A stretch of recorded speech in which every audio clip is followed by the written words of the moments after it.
I've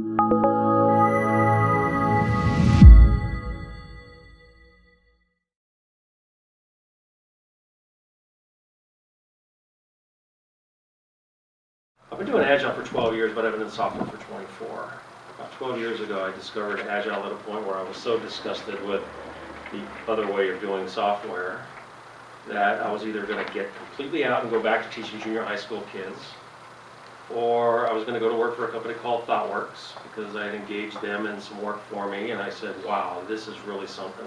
Either I want to work for ThoughtWorks or I want to teach junior high school kids, and I luckily got hired at ThoughtWorks as an iteration manager. And that's part of my maturing process as a servant leader, and if we get far enough along in the presentation, you'll see how my career and my life pivoted once I got on board at ThoughtWorks. And it's a pretty interesting conversation, at least I think it is, because it's me talking about me, and I like me. But the topic can become very personal. I can tell you my path of servant leadership and how my career changed and how things in my life changed, or we can make it very academic. You're going to see very early on that it's going to sound like a very academic conversation. We're going to talk about guys like Deming and those guys, and I like those guys, and I like reading about those guys because I like having a solid theory underpinning everything that I do tactically. So there's a very tactical aspect to this talk also. Servant leadership is a very tactical thing, but it's based on an underlying pinning of theory. And so I like the theory that then drives my behavior, but then the behavior goes a little bit deeper than just the things that I do as an agile coach, as a scrum master, as an iteration manager. One of the best ways to describe it is, if you've read anything by Otto Scharmer called Theory U. Theory U talks about how to motivate people and how to get people engaged and how to make true changes in the world and inside of organizations. And he talks about open mind, taking in new ideas, talks about having an open heart, willing to be a servant. He talks about an open will, actually making decisions different than what you would because you now see a different path as a result of engagement with people. So we can talk heady stuff, we can talk about very tactical head stuff, hand stuff, or we can talk about open heart stuff. And in this talk, it very often ends up open heart. I talk about who I am as a person, and I'm not sure I'm able to get there tonight for personal reasons. So I may just not be as open and transparent. It has nothing to do with you guys, it just has to do with what's going on in my life right now. So I may go there, I may not, and if I do end up going there, just be patient with me. I appreciate that. So, David, if you could go to the next slide here. Very important question, why is servant leadership relevant today? And I think we're going to spend a lot of time talking about why it is relevant. We're going to talk about what it is, but why is it relevant? And we're going to talk about some of the fundamental underpinnings of what we have in terms of servant leadership and why it's so critical today. We're going to give a high-level overview of what servant leadership looks like. I'll recommend a couple of books, and we'll talk about some very tactical things that you can do as a servant leader. But then we want to do a deeper dive and really get into the heart of what it means to be a servant leader. So we're going to talk about some very deep stuff here, and hopefully you guys are okay with that. David, next slide. So the desired outcome here. I love Agile because it attracts a kind of person that really understands the ideas of service and collaboration and teams. We emphasize that so much more in Agile. And people that tend to be servant leader oriented tend to migrate into Agile because it gives them a platform to execute in that kind of a fashion. So I'm going to go with the assumption that you guys are kind of on a path to servant leadership already. You may know it, you may not know it. You may not know where you are on that path. But there actually is a path. There isn't a switch that gets turned on and all of a sudden you're a servant leader. I think there's a little bit of a switch of, yeah, you kind of are service oriented as opposed to being selfish. But at some point, if you want to be service-oriented and you get promoted into an organization, now there's something different. Not only do you have to be a servant, but you have to be a leader. And how do you be a servant leader? What does that look like? How do you get there? How do you mature in that regard? So when we talk about the path of servant leadership, there's that first thing that switches where it's no longer about me, it's about something bigger than me, so I want to be of service. But then how do you lead from that perspective, and why is it important to lead in that perspective? So I'm going to be talking about those kinds of things here too. And maybe we'll get into, my own path. Maybe we will, maybe we won't. Maybe I'll be able to keep my composure, but we'll see. It's pretty transparent stuff. I just try to be as transparent as I can possibly be because I think that's the best way that I can serve you guys. We'll see how it goes. So, this is the beginning of the theory stuff. So we're going to get in our heads here a little bit. Look at all the paradigm shifts that are associated with you doing Agile. I mean, when I first got introduced to Agile, it was like, oh my goodness, I've never seen anything like this before. I was coming from the waterfall world. And I was talking to Mike earlier about my career. I was doing large-scale projects for New York City Police and Fire Department, Chicago Police and Fire Department, and we were doing waterfall. And my mentor for waterfall was the best guy that I could ever work with. He was phenomenal. Went through the Department of Defense, knew how to do waterfall. He taught me how to do waterfall, and it was awesome. And then I discovered this thing called Agile. And there was a paradigm shift associated with that. Now what we want to talk about is not just the Agile paradigm shift, but all the paradigm shifts that are going on. Here's the beginning of the paradigm shift that we're dealing with today. Business paradigms. If you've studied Lean Startup, it's a completely different paradigm for how we used to do things years ago. The paradigm shift that I had when I started learning about Lean Startup is you don't really know, it's all based on assumptions, and you have to validate your assumptions. Apply the scientific method to where you have a hypothesis, you test your hypothesis, and you test it in a scientific fashion to see whether you are correct. It used to be in the old days, you would hire a product owner who knew what the right answer was and what the product should look like, and he would drive the product. Well, the paradigm that we have now is we have to discover who our customers are, and we have to validate our assumptions as we're going along. There's a huge paradigm shift there. That's just one of the paradigm shifts that we're dealing with today. If you get a chance, you can't see it at the bottom there, this guy, his name is Eddie Obing, and he's got a TED Talk, which talks about another paradigm shift of what's going on. What Eddie Obing talks about in this TED Talk is there's this curve that you have for learning. We are in the learning business. We learn domains, we learn software, we learn problems and customers. And what's happening is our learning curve is not going up as fast as the change curve is going up. And he calls that the point of midnight, where these lines cross, where our world changes faster than our capability of learning. So we've got this paradigm shift of we don't know what the answers are. We got to figure out what the answers are, and things are changing so much faster than our ability to learn that we have to find faster and better ways of learning. It's one of the things that drives us to Agile. We love Agile because every 2 weeks we're delivering working software and getting feedback, and we're retrospecting at the end to say what can we do about improving our process. We need to make this paradigm shift go as fast as we possibly can in order for us to stay relevant. So those are a couple of things that are going on the business side. Those are significant paradigm shifts. Now, we have paradigm shifts on the next slide, which is management paradigm shifts. Now, the oldest management paradigm shift is with Deming. Deming in the 1940s and 1950s was the guy that went to Japan to help resurrect the Japanese economy after World War II. And Deming's got some incredible stuff. He has something that's called the system of profound knowledge. If you want to sound smart with your friends, just say, I was reading Deming's system of profound knowledge. It sounds very heady stuff. But it's incredibly powerful, the things that he says. And I've been reading this stuff for years, and I'm still learning. I just had an epiphany about it the other day, and it finally made sense. He's got 14 points in his systems of profound knowledge. And one of those 14 points is get rid of slogans in your shop, in your factory, in your offices. Slogans like, we're going to do great work today, or soar like eagles. And I thought, what's the big deal with that? Why would that be one of the 14 pillars in his system of profound knowledge? And it finally dawned on me. I'm a little bit of a slow learner, but what that says is that if you put out these motivational posters, you're assuming that the problem is the people that need to be motivated. And he says 95% of the problem is the system that you create that these people work in. Fix the system, not the people. The people are not the problem, it's the system. And he's been teaching this for 50 plus years. So what I've learned to become is I've learned to become a systems thinker, and I go in and I look at the system, and I look for constraints in the system, and I look for imbalances, and I look for crazy feedback loops that reinforce things. And when I go in and I coach agile teams, I look at it as a system. I don't look at it as a dysfunctional team. I look at it as a system that's been created often by management that causes the dysfunctional behavior, but it's the system that's broken. So Deming has started teaching us these kinds of things. And then we start talking about guys like Peter Senge. He's got The Fifth Discipline, great book.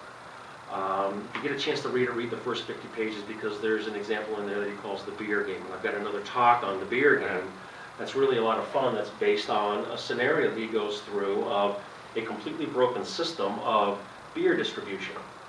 In this beer distribution sample, he says there's a guy who's running a liquor store in this local area here, and there's a run on a local beer, and somehow it got featured in a rock video or something, and now all of a sudden people know about the local beer that's going to be sold by this local place.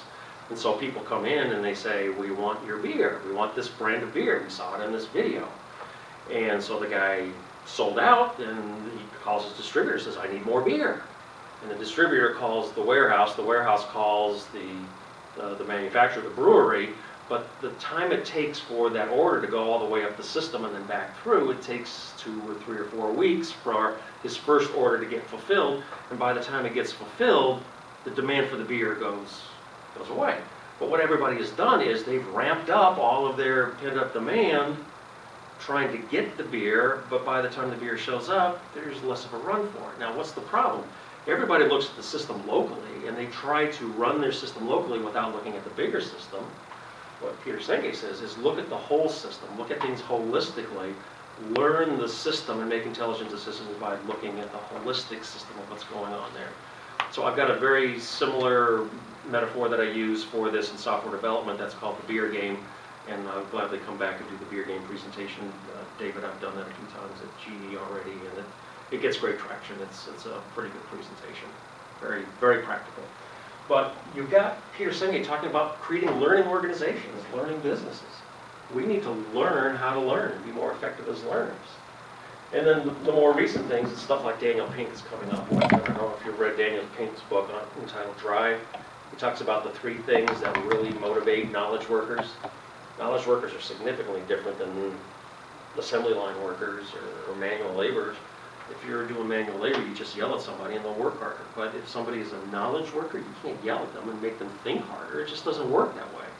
So what motivates us as knowledge workers? It's mastery, it's autonomy, and it's purpose. You need to give people an opportunity to master their skill, so they take ownership of what it is that they're doing, and that will motivate them. You have to give them autonomy. You need to give them space to be able to do things. Let them make decisions. Don't make all the decisions for them. Don't micromanage. Give them freedom. Sounds a lot like Agile, doesn't it?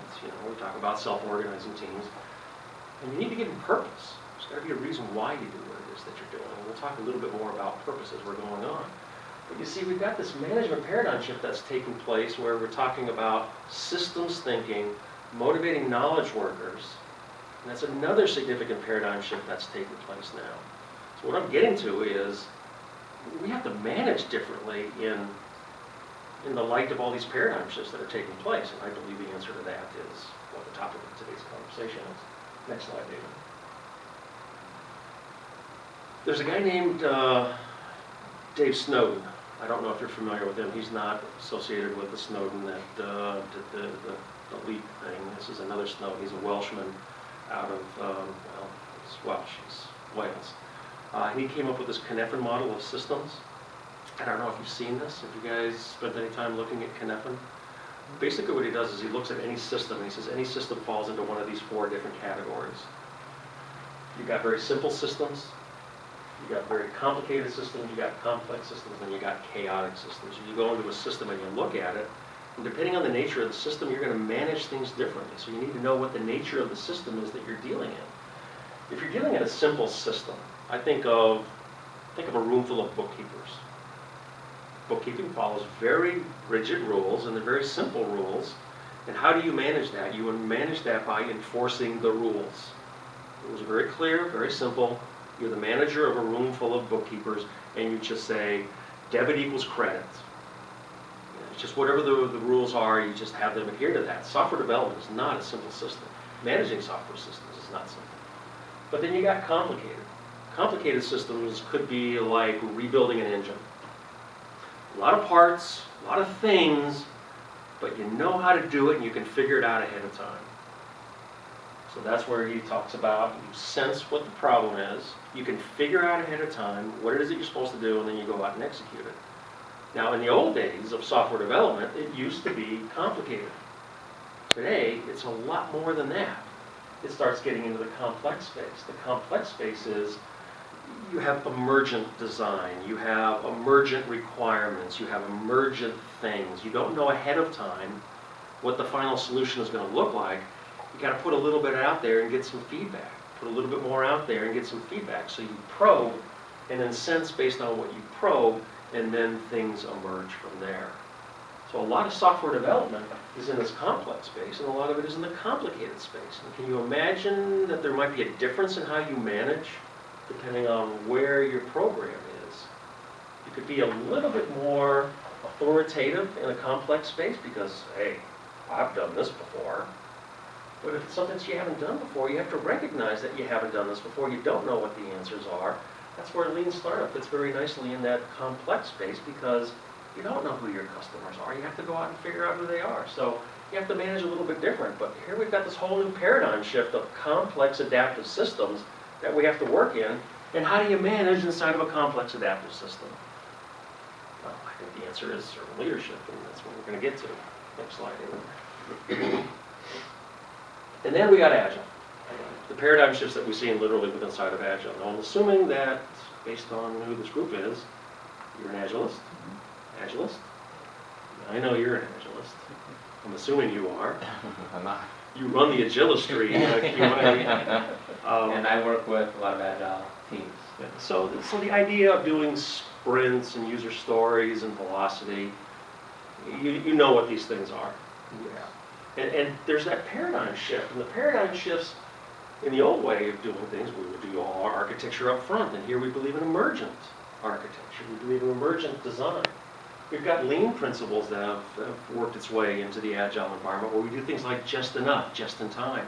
It used to be, we do all the design up front, and we do all the development, and we used to work in these large batches, and now we're talking about working in small batches. We work in 2-week batches, batches of user stories, small user stories. Hi. Oh, Tom? Maybe one more story to interrupt. Oh, no worries. Good to have you here. There's food out there too if you're hungry. So. All right, thank you. I don't know who's eating. You guys are the only ones that have eaten. I'm the only ones brave enough to do that.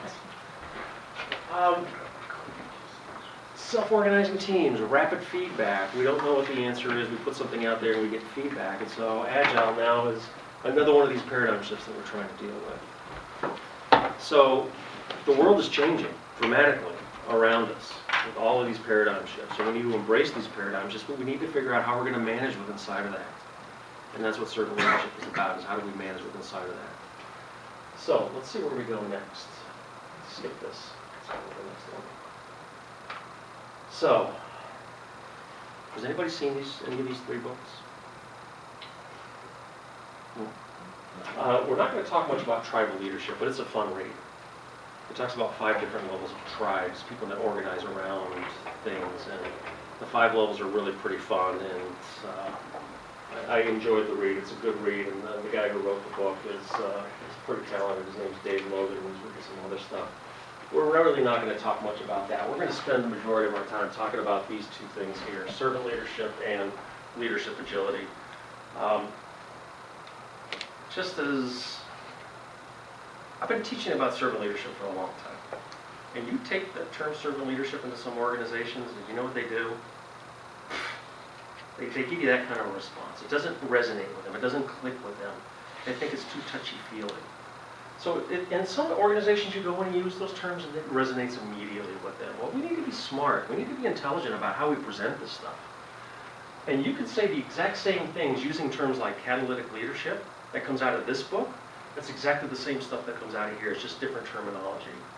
So we're going to talk about both of these things, but where I work, I didn't tell you where I work. I guess I did that deliberately because I'm not here representing GE Software. I'm here representing me. I had to get an approval from corporate. for me to come here and do this talk, as long as I gave a disclaimer that I'm not speaking on behalf of GE Software, I'm speaking on behalf of me.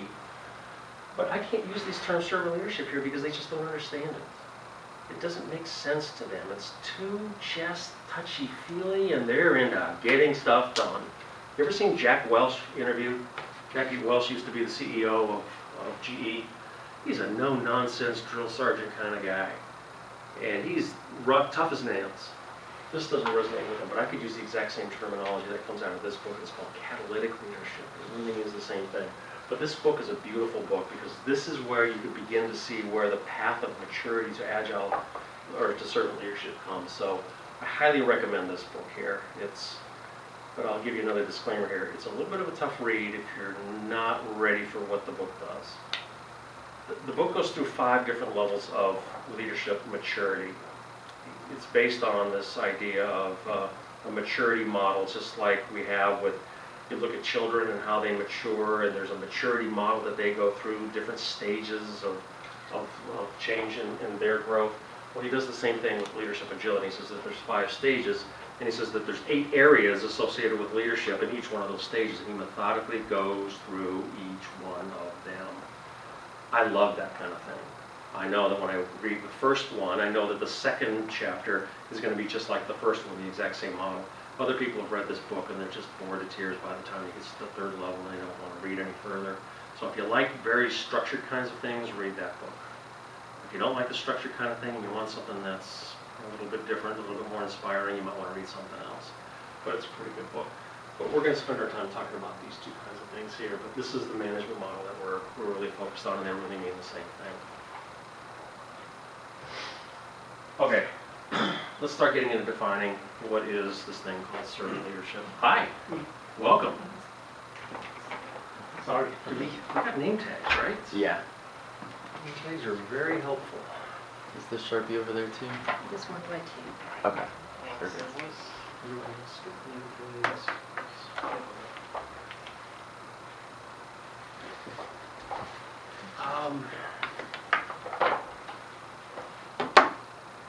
So we've got this idea of command and control, and we always just kind of say, oh, command and control, bad. We think of that as the old way of doing things, and we just kind of think that servant leadership is the opposite of command and control.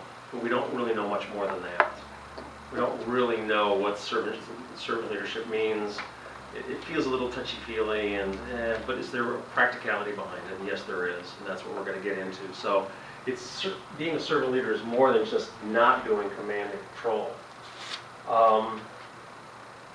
And when you think about servant leadership, and you think about that in the Agile context, Ming, I'm assuming that you know Agile and you know what a Scrum Master is.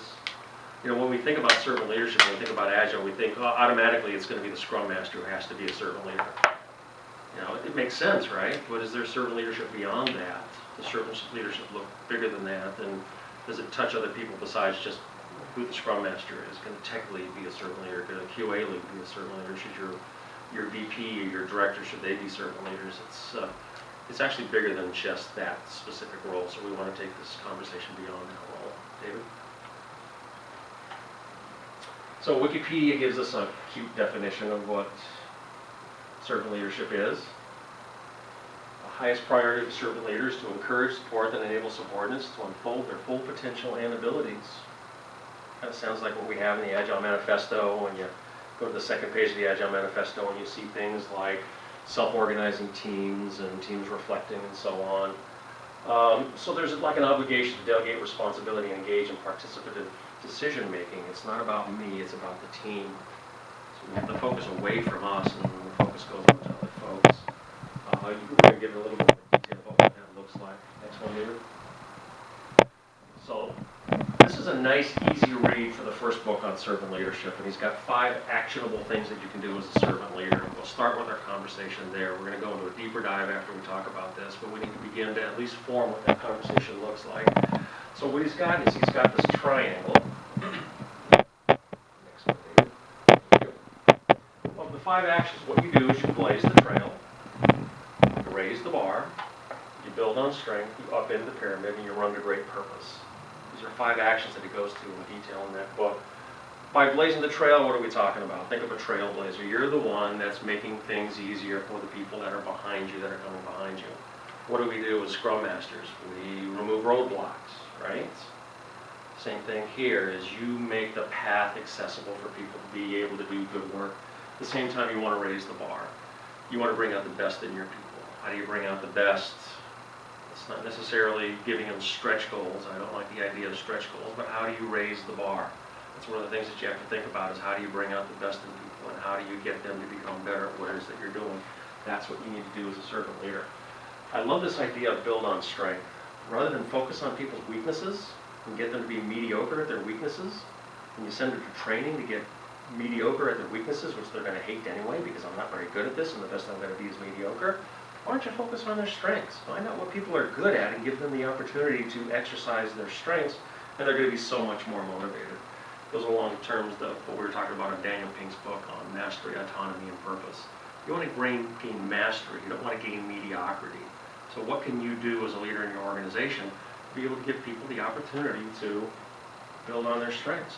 Know what their strengths are. Build on their strengths, and they will be much happier. Now, this idea of up in the pyramid is going to be part of what the next couple of slides look like, and we're going to hold off on Run to Great Purpose. But this is the second time that this great purpose thing has shown up. Remember what we talked about, the three aspects of Daniel Pink's book on drive: mastery, autonomy, purpose. Here, this idea of purpose comes up here again. Run to great purpose. Think of what we're doing when we're asking people to be servant leaders. We're asking them to put your own agenda aside on behalf of something better.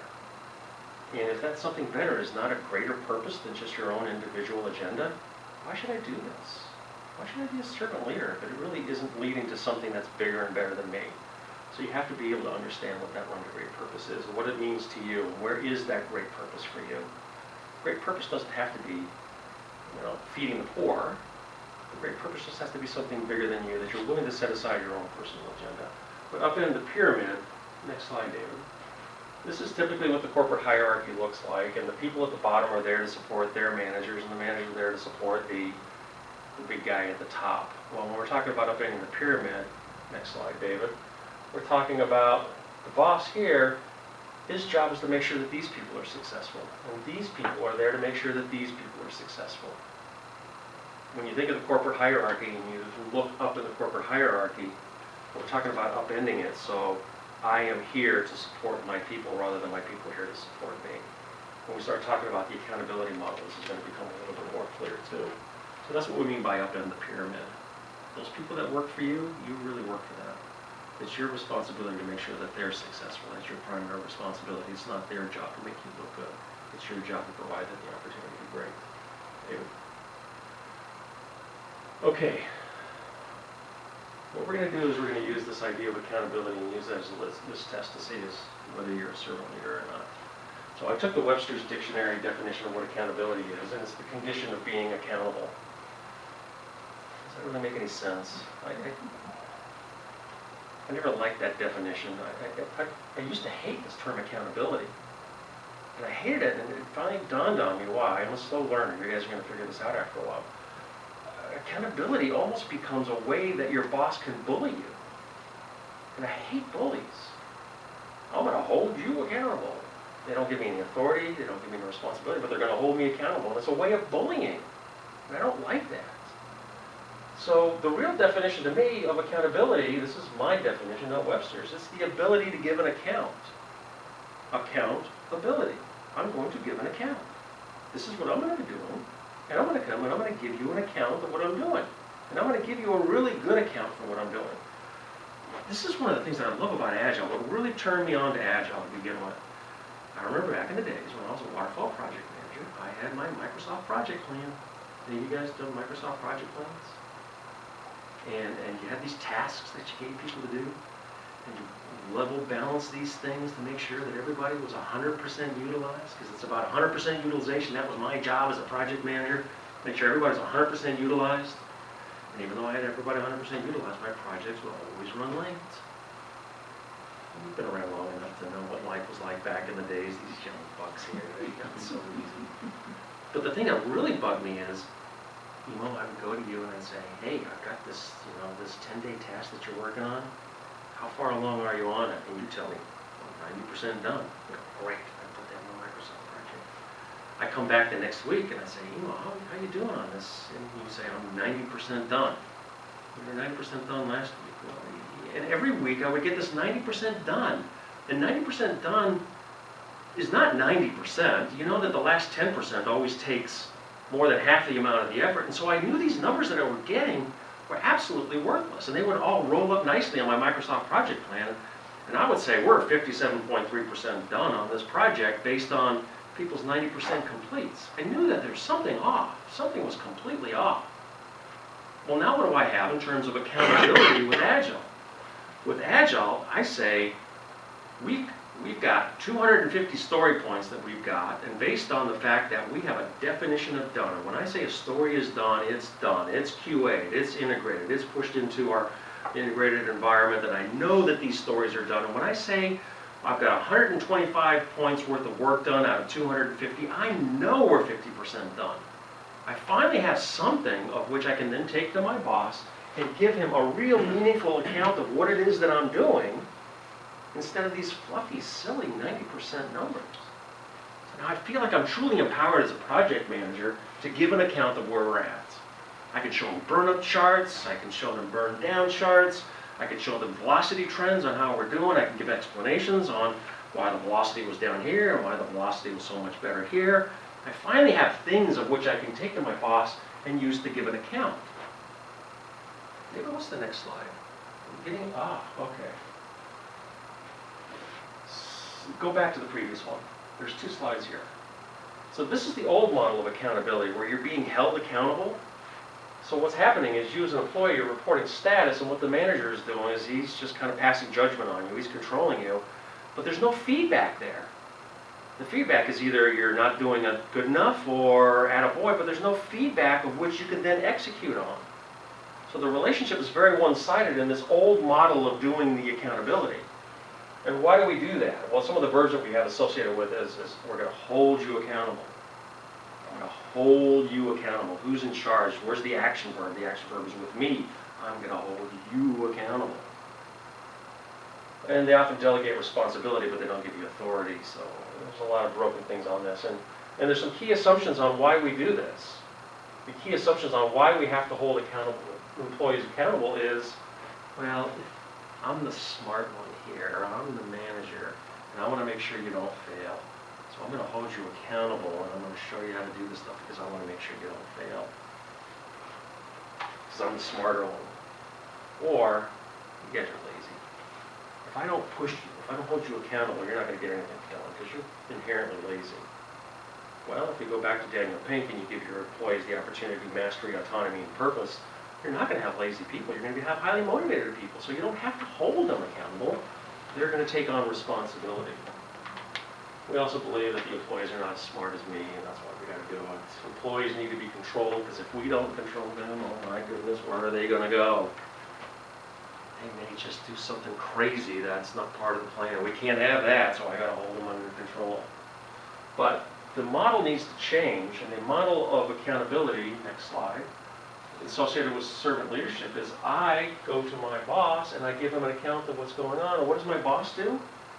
I hold my boss accountable to give me coaching, mentoring, to give me authority, to give me feedback, actionable feedback. If you're not meeting with your boss every week or every 2 weeks and giving an account of what it is that you've done, and you're not getting feedback from him, and you don't have a true accountability relationship. This is a 100% committed relationship going in both directions. This is what you need to do as a servant leader. You don't need to hold your people accountable. You need to take this feedback that's coming in, sit down with your employee and say, wow, this is really interesting. How's it going? Well, this looks good. This looks good. You ask questions instead of passing judgment. So you give authority, and the employee gives an account. Why do you give it? You get rapid feedback. You fail early, but it's okay to fail as long as you fail early and you fix it. Then your boss will help you in terms of getting things back on track if necessary. Gives you the opportunity to demonstrate trustworthiness. And it gives them the opportunity to engage in this thing called catalytic leadership. So when you think of what your role looks like at work and how you're engaging with your boss, or if you are a boss, if you want to be a servant leader, you need to change the focus of the accountability model. You need to recognize that you as a boss are just as held accountable as your people. You have to focus on your relationship that you have here with your people and fulfill that specific requirement. David, what do we got next? Okay, so far so good? 'Cause we're going to get really deep now. It's going to get a little wonky here. Next slide. This guy, Larry Spears, wrote a book, Character and Servant Leadership. And he's got these 10 different characteristics of the servant leader. What I want you to do is I want you to read these to yourself. Kind of internalize these things a little bit. Can you read it from back there? Yeah. Young guy. Young Just read through these and tell me how this sits with you. How do you feel as you're reading these things?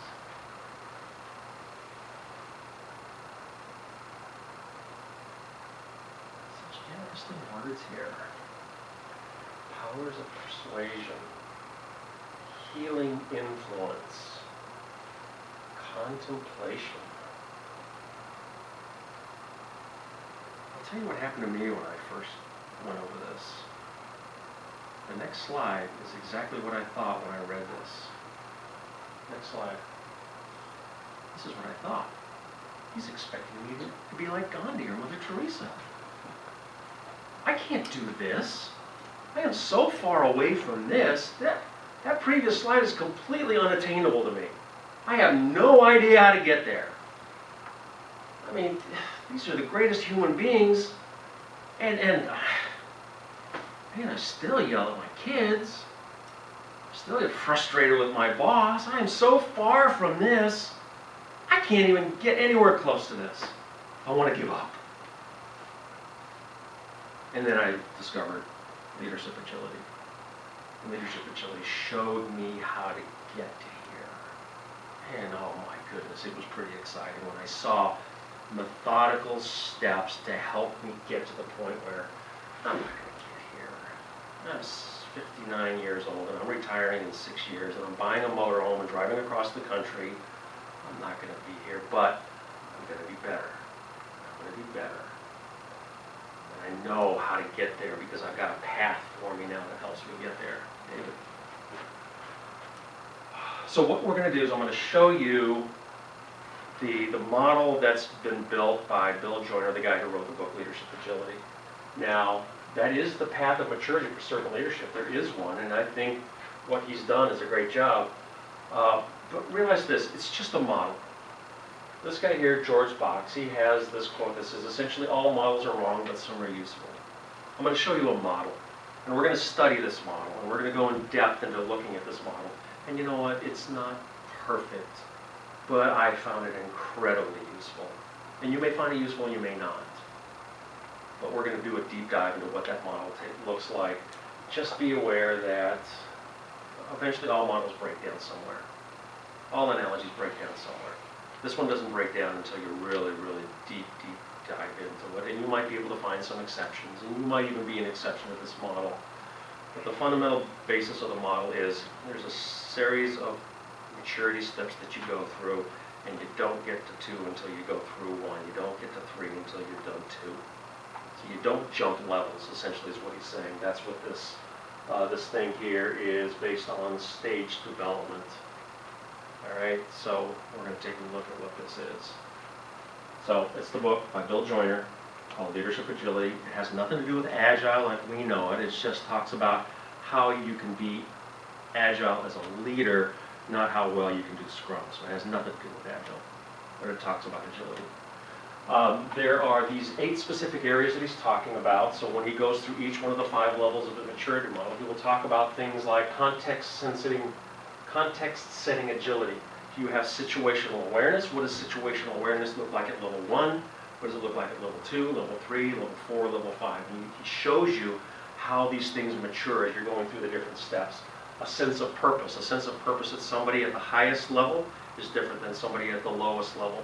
And he talks about what it looks like. He gives examples of what it looks like. But he gets very specific on these 8 different areas here as he's going through all 5 steps. So again, this is me getting back to the book may bore you because it has the exact same format.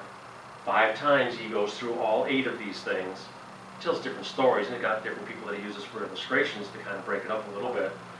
But if that's going to bore you, then don't read this book. But I love it because it's so systematic. My brain is systematic. I want to see this kind of thing.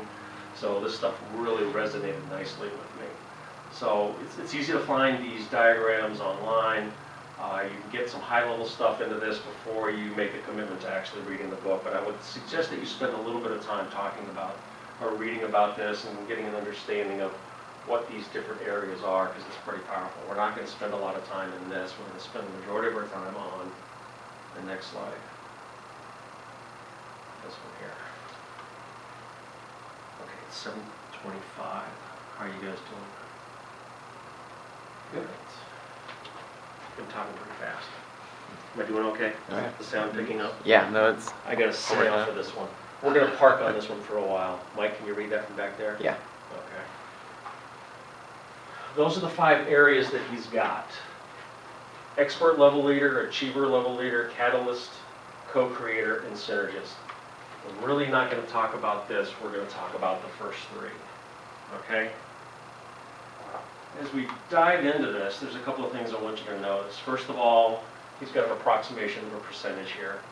What he did, Bill Joyner, over the course of 10 years and doing the research on this book, interviewed, I think, 1,600 different leaders and asked them questions about who they were to get an understanding. So he's got a very large data set that he's used in order to be able to come up with these numbers. And once the ideas of these different staged areas started emerging, he recognized that approximately 45% of the people were at this highest level called expert level leaders, and we'll talk about what that means. About 35% were at the next level, the second level, I would call achievers. And then we get down to 5% catalytic leaders, 4% co-creators, and 1% synergists. All right, so the first thing that somebody in this room is doing is adding up the numbers. Anybody add up the numbers? Greg, did you add up the numbers? Those are the 90%. So what this is saying is there's 10% of leaders that are out there that aren't even this. They're completely inept, not capable of leading in any fashion. They don't have any leadership skills whatsoever. That's more than 10%. What's that? That's more than 10%. You think it's more than 10%? I think of the movie Tommy. That's where, what's the guy's name from Saturday Night Live? The comedian from Saturday Night Live. Tommy Boy. Tommy Boy, yeah. Yeah. Tommy Boy, he inherits his dad's business, and he's just a goofball. He has no right running that business. He's just such a goofball. But he ends up being a good guy, and he has a good heart, and he ends up saving the company, and blah, blah, blah. But it's like the guy that inherits dad's business, and he has no right whatsoever. He hasn't earned it. He doesn't know the business. There are a lot of people that don't have that. Well, here's what happens is usually the first time somebody becomes a leader is because you have an expertise in something. You become an expert at this, at something. For me, the first time I became a leader in the software development business is because I developed an expertise in a specific domain in a specific programming language. I was the go-to guy when something didn't work or I knew the answers to how the software should behave or what the customer wanted. I was a developer, and I stayed with it long enough, this specific domain, that I knew the platform, I knew what the users wanted, I became the expert, and as a result, I became a leader. People came to me. So my leadership was based on my ability to be able to solve immediate problems. Immediate problem of, what does this requirement mean? My code doesn't compile, what is the user asking for? I was an expert level leader. This was 24 years, well, it took me a couple years to get to that point, but I became a leader because I was an expert. Here, an expert level leader believes that leaders are respected because of their authority and their expertise. Yeah, I'm a leader. I got the answers. I'm smart. I'm going to be a leader. All right, so that's an expert level leader. I probably would say that everybody in this room is at least an expert level leader. You have a level of expertise that people come to you and they look to you for answers. But at some point, some people get to the point where they see the bigger picture. The bigger picture is no longer, how do I get my code to compile? It becomes, how do I get this project done? How do I deliver value to my customer? We don't look at being an expert, we look at achieving things. How do we get stuff done? That's the next level that you get put into. Typically in management, when you become a project manager, it's all about achieving something. You have to step out of having all the answers, and now you have to be focused on actually getting stuff done. You're more strategic oriented, you have an outcome orientation. It's not just getting the code done, but we got to deliver the project. You believe that a leader motivates others by making it challenging and satisfying and contributing to a larger objective. And this is, you get promoted into, this is what happened to me. I was telling Mike the story. I was an expert level leader in San Francisco, and I got promoted to go to Chicago to run a bigger project, and they expected me to be an achiever. I learned how to achieve stuff. I learned how to get stuff done. And so I matured to this point here, and here I am, I'm kind of cruising along, I'm doing okay. Now, take a look at the next one, catalytic leader. What's the percentage there? 5%. And here we got 4% or 1%. So there's like 10% of leaders are in this post-heroic stage. So here's heroic and here's post-heroic. And when I saw that, it just clicked immediately for me. What does post-heroic mean? Well, here, this is all about me being the hero. I got the answers. I got this project done. I'm the hero. I'm the one making sure that things get done. When you get into post-heroic, it's no longer about me. It's about the team. It's about them getting stuff done. It's about me empowering the team to get stuff done. Doesn't that kind of sound like Agile? Where we have self-organizing teams? I told you where I work, right? Forget where I work. Because where I work, they believe in self-organizing management. Management figures all the right things out, and then they tell us what to do. We don't believe in that in Agile. We believe in the team being self-organized, not management self-organizing and telling us what the results are of their... I shouldn't have said that, but I did. This is no longer about me. It's about them. This is the shift from being a leader to being a catalytic leader or to being a servant leader. It's no longer about me. It's about that great purpose. Remember we talked about the great purpose?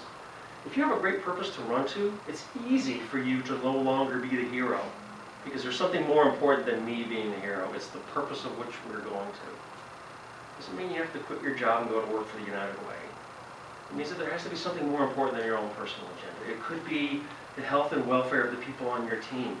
You see your people being abused and you don't want them going home angry and kicking the cat when they get home. You want to create a safer working environment for them to where when they go home they feel good about what it is that they accomplished. It could be the work environment could be the greater purpose. It could be the individual lives of the people that you're working for. It could be the industrial internet that we're doing at GE. Some people get pretty excited about the industrial internet, and I'm actually one of them. I think it's a pretty cool thing that we're doing there at GE. But there has to be a greater purpose for you to let go of your own will.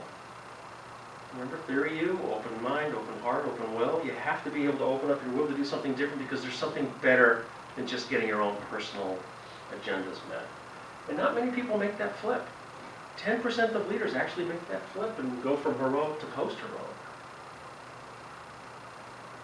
Part of the difference here is I've had this servant heart for a long time. But things change when you become a leader. You got to be careful when you become a leader that you don't lose that servant heart. That you learn how to lead as a servant as opposed to just being a servant. And that's what we're talking about here. It's about the people. It's about this post-heroic. It's no longer about me. Does that make sense? Let's test this out. Let's think of some leaders. Well, eventually I want you to think about yourself in this context here, but let's test it out and let's pull out a name of somebody that you know that's a leader and we'll try to analyze where they're at. And every time we have this conversation, you know what's the first name that comes up? What do you think is the first name that comes up? John. Exactly. Steve Jobs is the first one people start thinking about. Wow, what an interesting guy.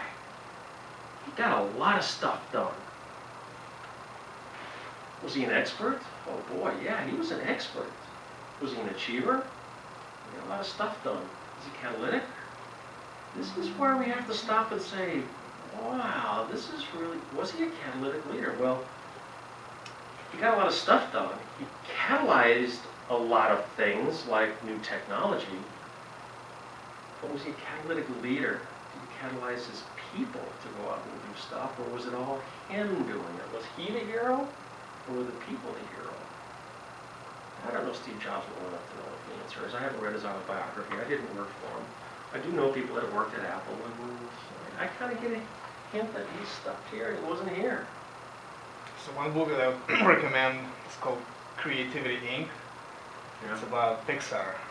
Remember, he owned that company. Yeah. And there he was not an expert. And Pixar did really well. So he was not an expert in that domain, Mm-hmm.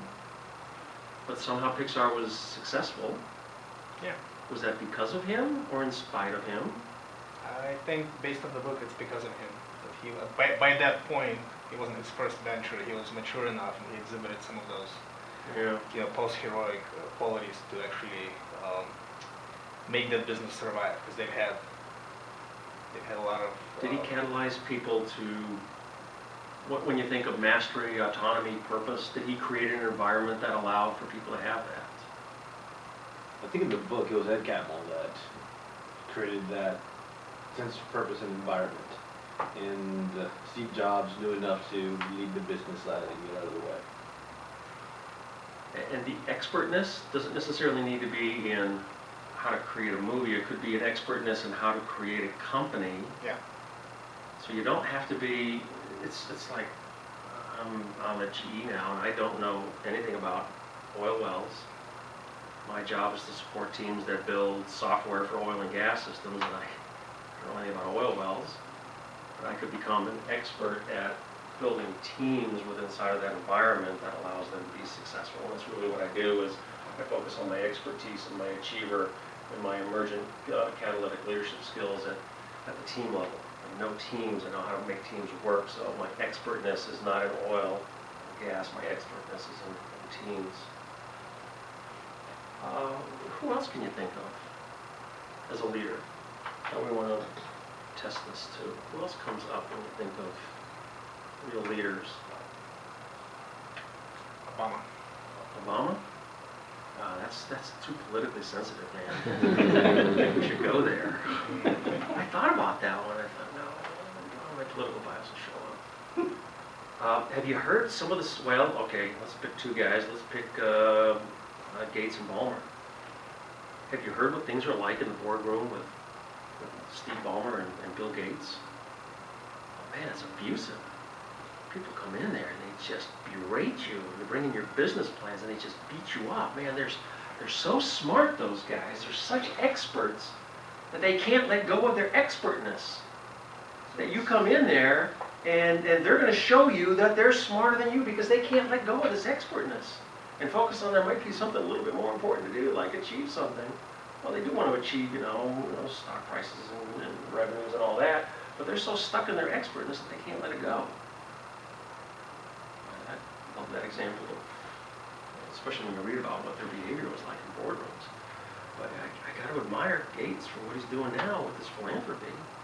I mean, there's something going on here that to me is inconsistent with his behavior in the boardroom, with everything that he's doing with the Bill and Melinda Gates Foundation. So what's going on here? I don't know what's going on in his life. Maybe he just felt so guilty about making so much money that drove him to here. I don't know. But isn't that attitude very challenging? Makes people rise to the occasion? It's not working for Microsoft. But yeah, they're known for just putting people down. Why would you want to work in that environment if you have other options? Yeah, I was there at Microsoft for, before I joined GE, I was a consultant and I've been around to a lot of different companies and I spent 4 months at at Microsoft, and I was actually working there the day they announced that they were going to stop doing stack ranking. So you know how the stack ranking works? Every team, every individual gets ranked, who's the strongest and who's the weakest, and your bonus is based on where you end up on the ranking. And the people at the very bottom are, they didn't fire anybody at the bottom, they just found another place to move them to. So it's pretty obvious who the bottom people were. And it's just a very abusive kind of environment, constantly being put in that stack ranking. But people at Microsoft got really good at it. And the really smart people, there's a lot of really smart people in Microsoft, a lot of mediocre people but a lot of really smart ones. And the really smart ones learn how to work in that system. They learn how to be number one and constantly make more and more and more money. And there's a lot of really rich, smart people there. And the day that they announced this, it was really interesting to watch people's reactions. Do you think people cheered when they stopped doing stack ranking? No. People's coping skills for working in that environment were not completely taken away, and now their ranking was going to be based on how well their team performed and how well they interacted with their team members, where they used to be competitive against their team members. So it completely disrupted everything, and it kind of backfired on them. And people thought that everybody was going to be happy that they were going to stop doing it. A lot of people were very unhappy about it. Just an interesting place. I don't got off on that. Start talking about Microsoft, right? Challenging environments, making people rise to the occasion. Yeah. Okay, so how do you get people to rise to the occasion without being abusive, like stack ranking and belittling and... Well, I think it's a personality thing rather than other mechanism. I think that a lot of places that, like sports or anything, you get challenged to try to exceed your limits. And oftentimes there are people that are better than you, and they're the ones that could potentially, through their attitude or their personality, you might feel they're belittling you. But if you don't take an ego into it, you can actually make it work for you. Or it could be that, yes, you cannot rise to the challenge, and in that case, maybe that's not the place for you. How about we as catalytic leaders recognize the strengths of people and the weaknesses of people, and you play to those strengths and weaknesses? I'll tell you this, I do not respond well to somebody yelling at me to try to get me to be motivated. I respond really well to my boss telling me attaboy.